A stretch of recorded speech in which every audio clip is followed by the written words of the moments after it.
आपको एक बात बताना चाहता हूं। मैं इसराइल में गया, वहां 6 इंच पानी आता है, एक बूंद पानी ऊपर का आया हुआ समुद्र में नहीं जाता, सी में नहीं जाता। अटल बिहारी वाजपेयी थे तब हमने एक रिवर कनेक्टिविटी की गंगा कावेरी योजना बनाई थी। मुझे ऐसा लगता है कि पानी बहुत है। हर साल बाढ़ के कारण हम लोग 1,25,000 करोड़ का नुकसान हमारा होता है। गांव बर्बाद होते हैं, किसान बर्बाद होता है। इसके बजाय 6,50,000 करोड़ खर्चा करके हम ये रिवर कनेक्टिविटी की योजना को क्यों नहीं पूरा करें, और इससे इतना सरप्लस पानी आएगा कि राज्य के विवाद भी नहीं रहेंगे, पानी सब जगह मिलेगा और खेती की फसल भी अच्छी तरह से मिलेगी। एक बात जरूर मैं आपको बताना चाहता हूं कि मिला हुआ पानी वैसे के वैसे जमीन को ज्यादा से ज्यादा देना भी ठीक नहीं है, उससे जमीन खराब होगी।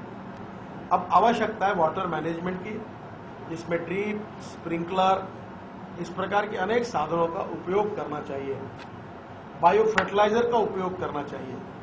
और मुझे ऐसा लगता है कि वाटर मैनेजमेंट भी हमको उसके लिए चिंता करनी पड़ेगी, क्योंकि जैसे इसराइल में मैं जब था तो वहां के रिसर्च लेबोरेटरी में गया था कि आपको 15 दिन का पानी किसी इंसान को एक बार पिला दिया तो क्या होगा, बेशुद्ध हो जाएगा, वो कुछ नहीं कर सकता।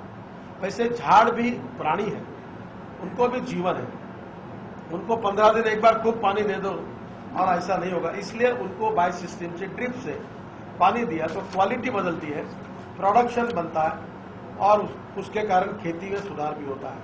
तो मुझे लगता है गुजरात सरकार ने 22 रिवर कनेक्टिविटी योजना पूरी की है। गुजरात का एग्रीकल्चर ग्रोथ रेट 14% है और पूरे देश का एग्रीकल्चर ग्रोथ रेट -0.2% है। मुझे लगता है कि इस बारे में गुजरात में जो रिवर कनेक्टिविटी योजना हुई और नर्मदा सरोवर की योजना के बाद जो सुजलाम सुफलाम गुजरात हुआ, क्यों नहीं हम पूरे देश में उसका अनुकरण करके पानी के विषय के बारे में कोई निश्चित धोरण करके इस प्रकार की योजनाएं करें। आप तो बहुत नसीबवान हो, पर मैं तमिलनाडु में गया था, वहां कर्नाटक और तमिलनाडु में विवाद है और पानी पीने के लिए इस महीने में मिलता नहीं, इतनी हालत खराब है। एक तरफ पानी के कारण बाढ़ आती है, वहां गांव बर्बाद हो रहे हैं, और दूसरी तरफ किसी गांव में पीने के लिए पानी नहीं। ये जो स्थिति है, ये अगर उचित धोरण स्वीकार किया जा सकता तो बदल सकती है। आवश्यकता है इसके लिए स्ट्रांग पॉलिटिकल विल की। मैं जब मुंबई पुणे एक्सप्रेस हाईवे, आपने कभी देखा होगा, उसको मैंने ही बनाया, और जब एक बार मैं ऐसे मीट द प्रेस कार्यक्रम में गया था तो मुझे पत्रकारों ने पूछा कि मैंने उस समय 3600 करोड़ का जो टेंडर रिलायंस का आया था वो रिजेक्ट किया था, और एक MSRDC करके एक ऑर्गेनाइजेशन बना जिसका मैं चेयरमैन था, और मैंने कहा था कि इसको हम पूरा करेंगे। तो मुझे पत्रकार बड़े नाराज हुए थे, उन्होंने पूछा आपके पास इसको कितने पैसे लगेंगे, तो मैंने उनको कहा इसको 2000 करोड़ लगेंगे। तो उन्होंने कहा कि आपके पास पैसे कितने हैं, मैं कभी झूठ बोलता नहीं, मैंने कहा 5 करोड़ रुपए है।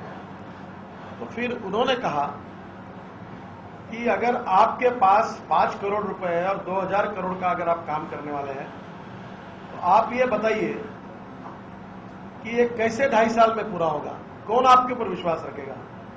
तब मैंने एक बात ऐसे ही मेरे मुंह से निकल गई थी, तब मैंने कहा था कि if there is a will there is a way, and if there is no will there is only survey, discussion, seminar, committee, sub committee and research group.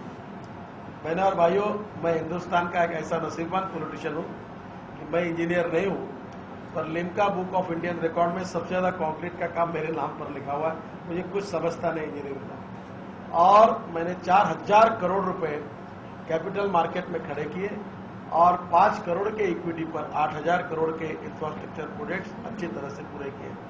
मेरा विश्वास मैं आपको बताना चाहता हूं, अगर हम लोग इच्छा शक्ति होगी तो गंगा कावेरी जैसी योजना, रिवर कनेक्टिविटी की योजना, और हिमालय का जो विशेष रूप से हमारे जब यहाँ ग्रीष्म हॉट ये रहता है, उस समय जो बर्फ का पानी होता है, वो पानी अगर हम देश की उन एरिया तक लेकर जाएंगे तो मुझे लगता है कि देश की तकदीर को बदला जा सकता है।